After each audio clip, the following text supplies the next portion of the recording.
Welcome back everyone. आपके अपने channel English planet पर वेलकम है आपका। हम नॉन फाइनाइट वर्ब कर रहे थे, हमारा कंप्लीट कर रहे हैं।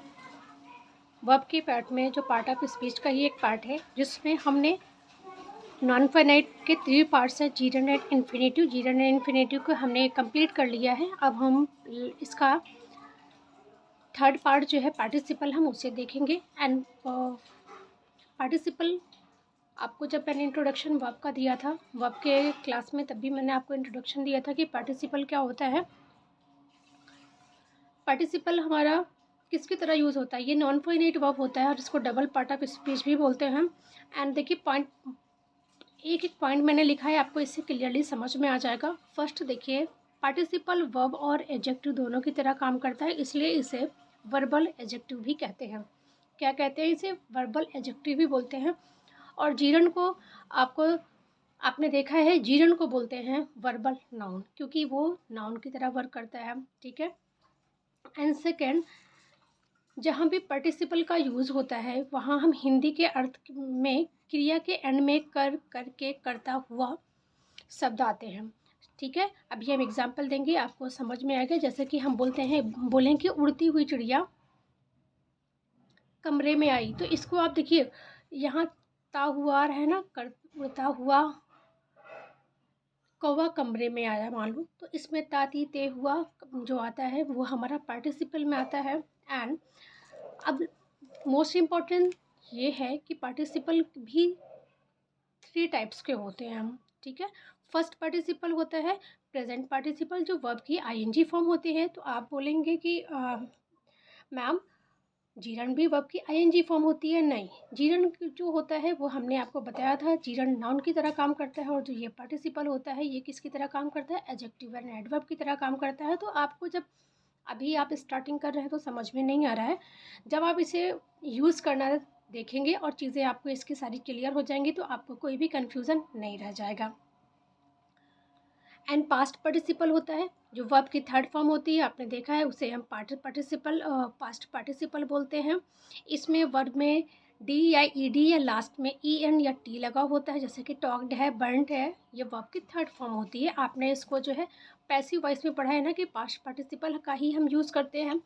एंड नेक्स्ट है परफेक्ट पार्टिसिपल। परफेक्ट पार्टिसिपल में, परफेक्ट में देखिए हम हैज़ और हैव का यूज़ करते हैं, इसलिए इसमें क्या होता है, हैविंग प्लस पास्ट पार्टिसिपल होता है। तो हैविंग प्लस वर्ब की थर्ड फॉर्म होती है, जिसको मैंने टॉक्ड लिखा है, तो इसको आप वर्ब की थर्ड फॉर्म भी लिख सकते हैं। Understood.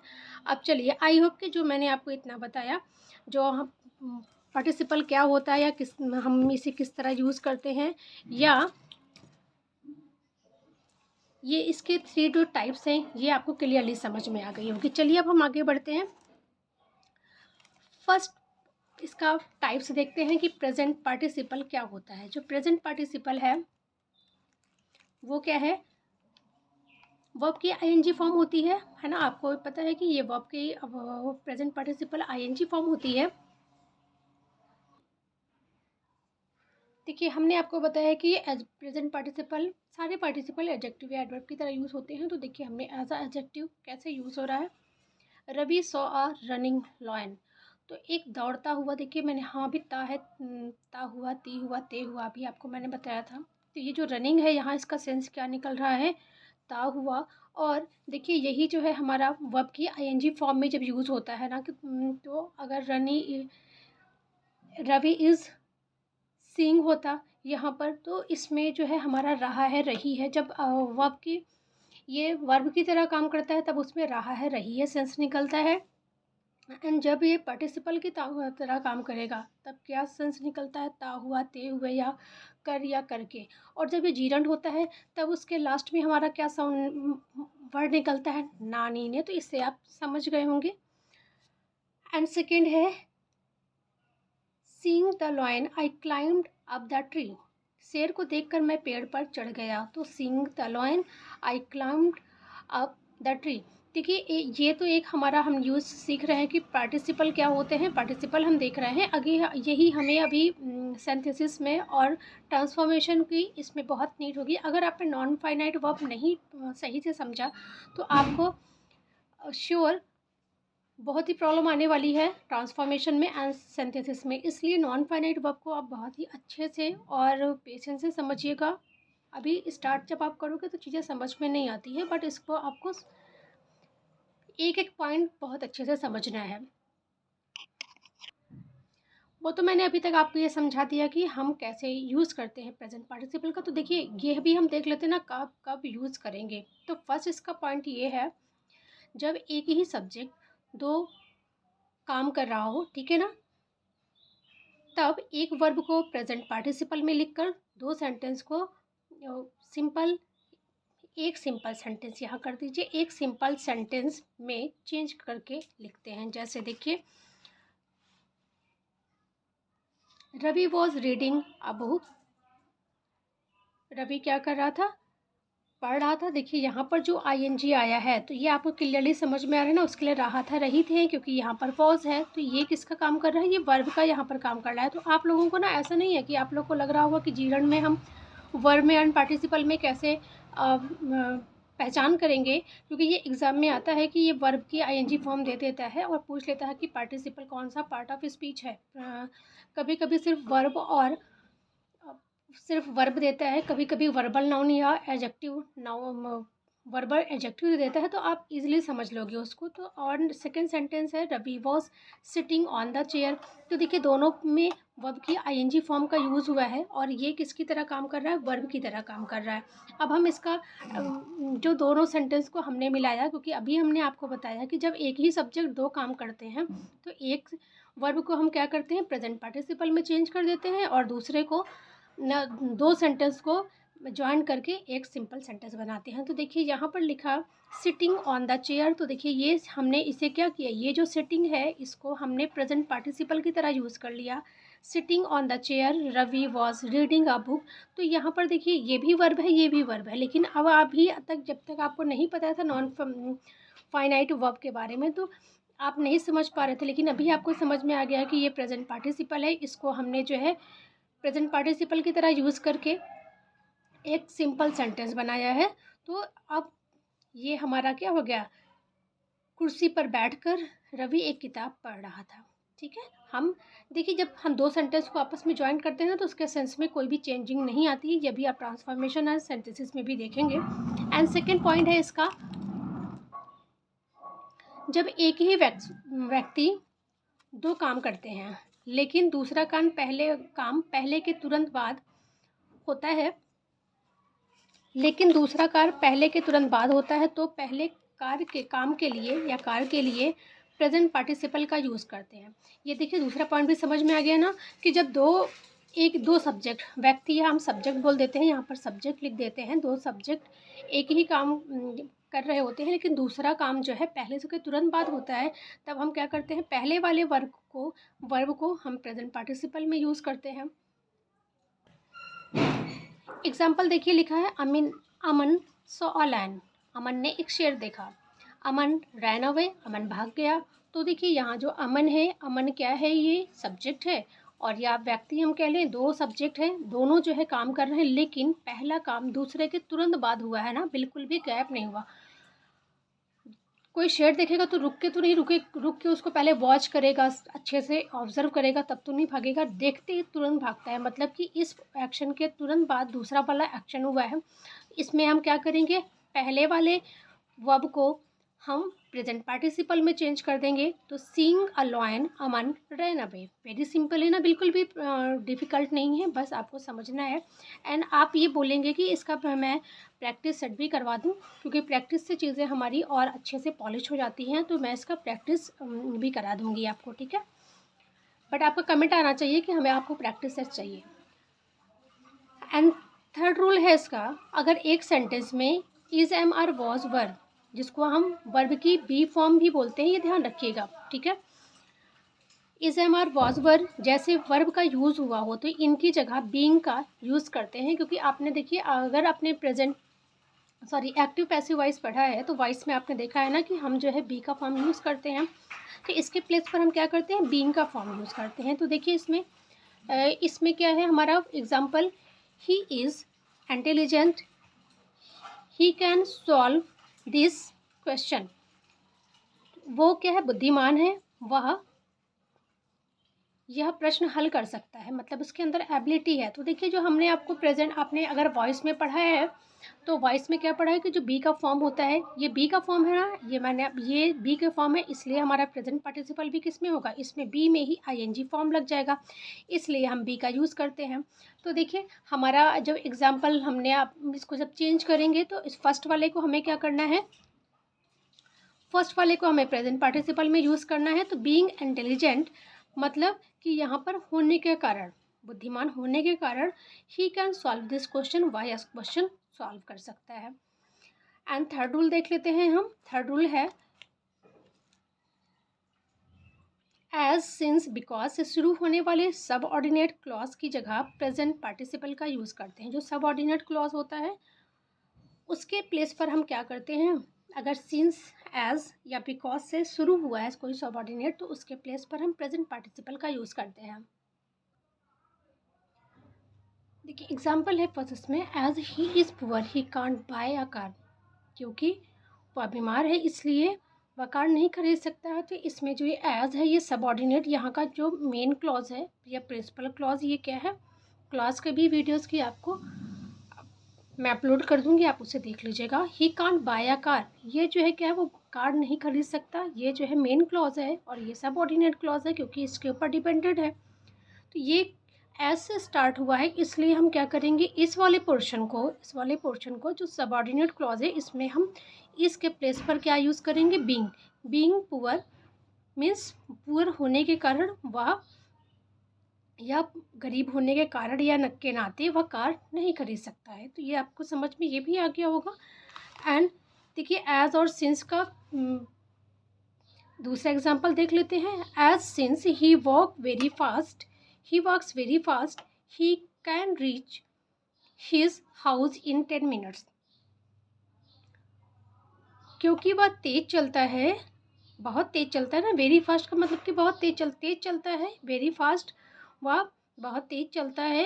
He can reach his house in 10 minutes, इसलिए 10 मिनट में अपने घर पहुंच सकता है। तो इसको अब हम क्या करेंगे, हमारा जो ये वाला है ये बॉक्स में है, तो यहाँ पर देखिए हमने फर्स्ट वाले में क्या किया था, इसको तो बीइंग में कर दिया था क्योंकि is, am, are, was were सारे बीइंग में चेंज हो गई, यहाँ वॉक ही है, लेकिन ये एज सीन से, इसलिए मैंने डबल एग्जाम्पल इसमें आपको बता दिया कि यहाँ पर वर्ब है तो ये वॉक का वॉकिंग हो जाएगा।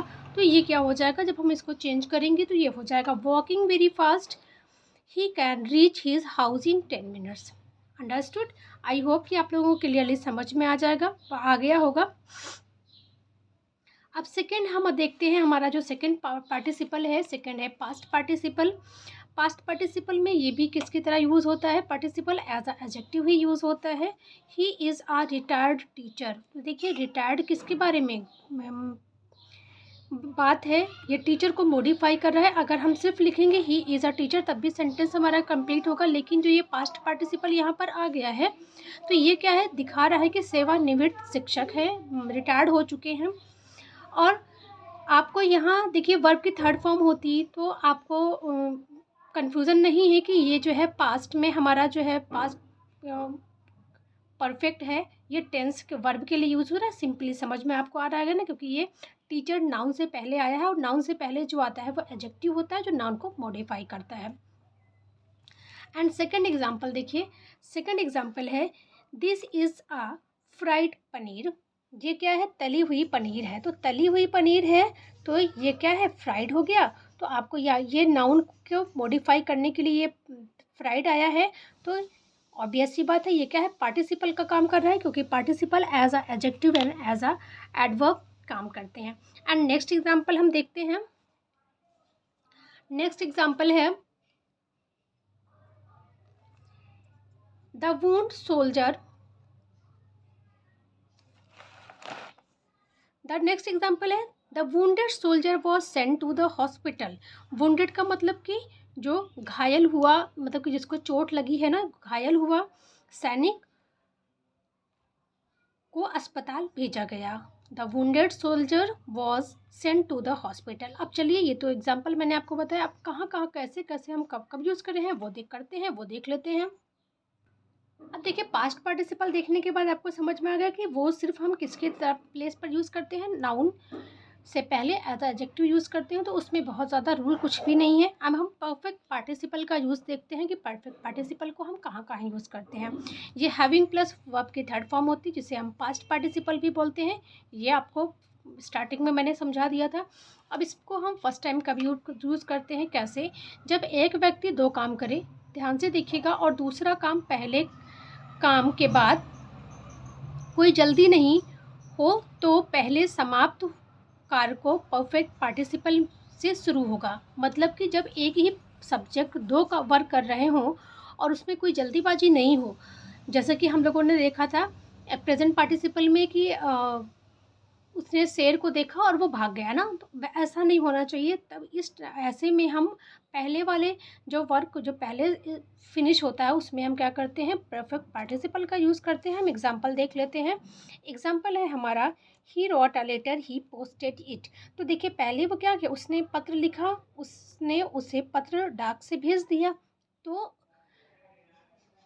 उसे यहाँ पर किसके लिए आया है, लेटर के लिए आया है ना। तो इसमें पता है क्या होगा, इसमें हमारा जो फर्स्ट हमारा लेटर था, इसे वर्ब है, इसे हम क्या करेंगे, परफेक्ट पार्टिसिपल में यूज़ कर लेंगे। और देखिए दो पत्र लिखा और लिखने के बाद वो उसने भेजा, उसे पोस्ट किया। तो पोस्ट करने में हो सकता है उसने तुरंत किया हो, एक दिन के बाद, 2 दिन के बाद, 3 दिन के बाद भी कर सकता है वो। तो इसमें क्या है, कोई भी जल्दबाजी नहीं है दूसरा काम करने के लिए। तो इसके ऐसी जगह पर हम यूज़ करेंगे फर्स्ट जो सब्जेक्ट वर्ब होगा सेंटेंस का, उसे हम यूज़ करेंगे हैविंग रिटन। परफेक्ट पार्टिसिपल में having written a letter he posted it. एक पत्र लिखकर उसने डाक से भेज दिया। ठीक है। एंड सेकेंड एग्जाम्पल देखते हैं। I played a match, I went to school. इसमें भी हम क्या करेंगे, वो उसने मैच खेला और वो स्कूल चला गया। तो यहाँ भी हम क्या करेंगे, वो स्कूल गया या चला गया। तो इसमें भी हम फर्स्ट वाले जो वर्ब है इसको हम हैविंग प्लेड में चेंज कर देंगे। Having played a match, I went to school. Match खेल कर मैं स्कूल गया, मतलब पहले मैंने मैच खेला तब मैं स्कूल गया।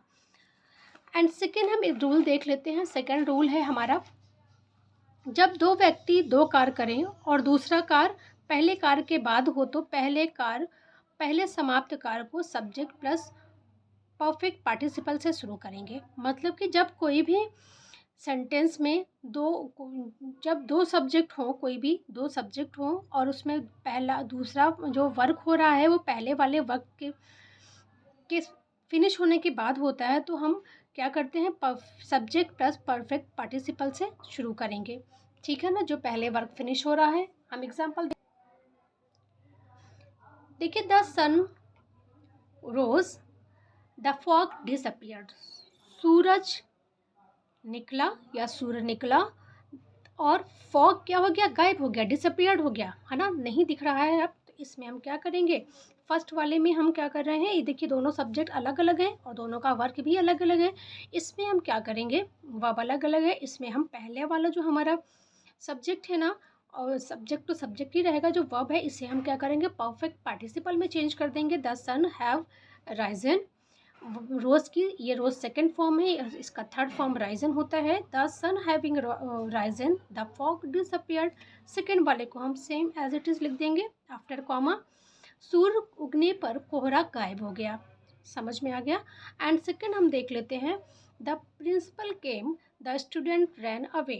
द प्रिंसिपल हैविंग केम, इसमें हम फर्स्ट वाले को केम को क्या किसमें चेंज करेंगे, इसमें हम चेंज करेंगे इसको परफेक्ट पार्टिसिपल में। एंड सेकेंड वाले को हम सेम एज इट लिख देंगे। The students ran away. Principal के आने पर विद्यार्थी भाग गए। क्लियर। ये आज आपका नॉन फाइनाइट वर्ब का तीनों पार्ट कंप्लीट हो जा रहा है। इसके बाद आपको कोई भी और भी जॉब मॉडल ऑक्सिलरी की आपको वीडियोस चाहिए होगी तो आप उसके लिए कमेंट कर दीजिएगा। जो भी आपको अपकमिंग वीडियो जिस भी टॉपिक पर आपको वीडियो चाहिए उस पर अपकमिंग वीडियो आपको उस पर मिल जाएगी। एंड जो भी कोई भी क्वेरी होती हो या आपको जो वीडियो में आपको कुछ भी ऐसा लगता है कि आपको कोई सजेशन मुझे देना है, तो आप सजेस्ट भी मुझे कर सकते हैं। मैं उसमें इम्प्रूवमेंट करने की कोशिश करूँगी, क्योंकि मेरा मोटिव ये है कि जो भी नॉलेज मैं आप तक पहुँचा रही हूँ वो पूरी परफेक्ट तरीके से आप तक पहुँचे। हो सकता है मैं कुछ चीज़ें ऐसे समझा रही हूँ या बता रही हूँ कि जो आपको कम समझ में आ रही हो, तो आप अपने डाउट जब बताओगे तो मैं उसमें क्या करूँगी, उसको क्लियर करने की पूरी कोशिश करूँगी। ठीक है? चलिए मिलते हैं नेक्स्ट वीडियो में। Thanks for watching, and video थोड़ी सी भी हेल्पफुल लगी हो तो इसको लाइक, सब्सक्राइब एंड शेयर ज़रूर करिएगा। Thanks for watching.